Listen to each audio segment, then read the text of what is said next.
La noticia saltaba hace unos días.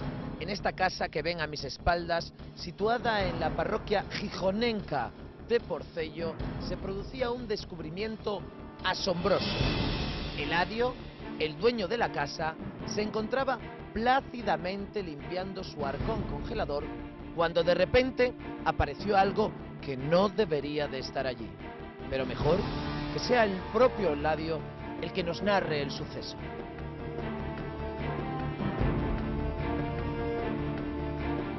Hola, Eladio. Pero yo pensé que veníais más tarde. Buenas tardes. Perdóname, y que estoy de andar con los gochos y... Eladio, cuéntele a nuestra audiencia qué fue lo que sucedió exactamente. Fue la del demonio, la de Coller. Acompañadme, que vos non sei. Vamos, compañeros.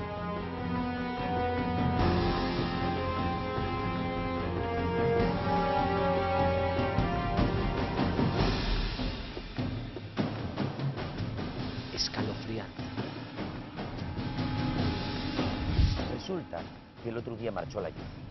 Por culpa de unos sobres que están haciendo aquí. Y la mía mujer, que lle fata, empeñóse en que limpiara el halcón. Que la verdad, ya tenía una capa de cielo de... pues desde que lo compré en ahí, lo fai ni me acuerdo cuánto. Empecé a dar con un tenedorón.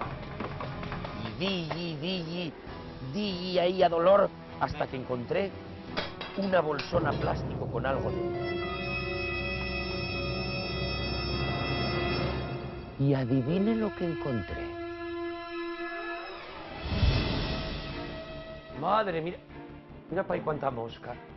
Dios.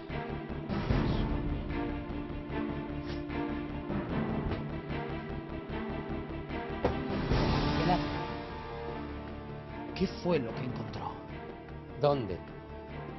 en el arcón congelador? 10 millones de los antiguos pesetes. No me diga. Uy. Y algo más. Tengo los pelos de punta.